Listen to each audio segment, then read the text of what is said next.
Also joined at this stage by Danny Ayalon, the former Deputy Foreign Minister of Israel. Mr. Ayalon, irrespective of what Hamas has to say at this juncture, it has had an impact, to further accentuate the differences between Israel and your partners and the Arab world at a time when four nations were supposed to get together in Amman and try and, talk peace potentially. Do you believe that irrespective of what the truth may be, the damage has been done towards some sort of a peace resolution or some sort of a first step towards a peace resolution? Well, the truth is very clear. It's not what the truth may be. I think it's time to stop giving Hamas any,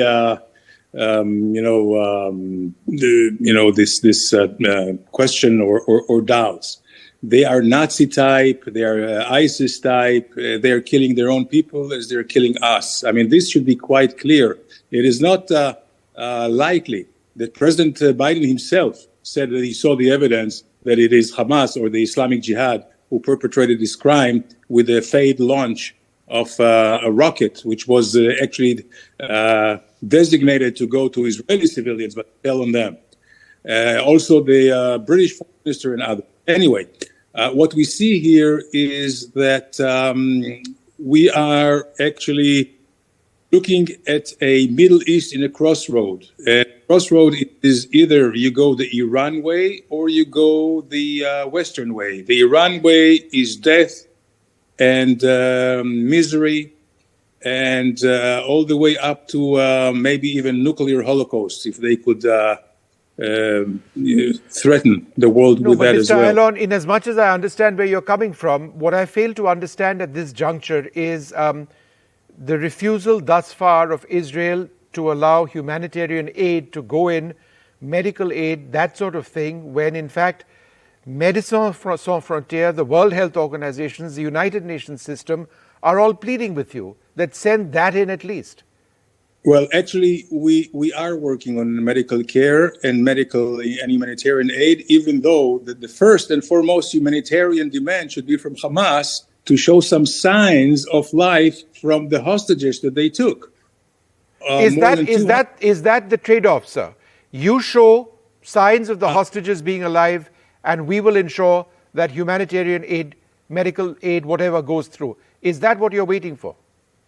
Well, that should be the trade-off. Whether this is the case or not, I think that Israel is prepared to do something humanitarily. But I would say that the most important thing right now is to make sure that the Gaza people, hundreds of thousands of them, are cleared out of harm's way. And the only way to do it is they move south and towards the Egyptian border and maybe beyond, where just like in Turkey, 4 million Syrian refugees that fled the butchery of their leader Assad in Syria, they found refuge in 10 cities in Turkey with shelter and with the international community assistance. Turkey got $4 billion for that. Mr. Ayalon, I'm just trying to understand, sir. Is it your suggestion that, or your belief that there will be no aid into Gaza, by which I mean medicines and humanitarian aid, unless there is evidence of hostages?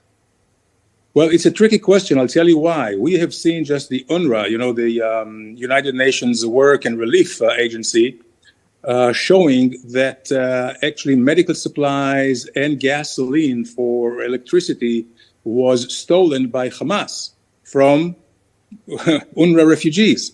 So this is a tricky question, because if we allow any humanitarian aid to the terrorists of Hamas, we have not done anything but actually harming the situation. So if, and I can tell you that, if there is a way to verify in an absolute way that any humanitarian relief aid will go to the needy, to the right address, Israel will do it. But this is not the case yet. Hamas is now holding the entire Gaza population as hostages. Sir, the aid would go to Médecins Sans Frontières, the United Nations and the World Health Organization.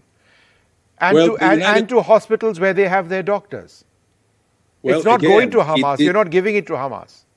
No, but Hamas is there. Hamas is holding hostages. No, but what about the innocent people, civilians, right? Children, the elderly, those on mechanical ventilators who do need help. Innocent, I mean, no one, they should not be denied. They are victims of Hamas. That's absolutely understood. And they are suffering.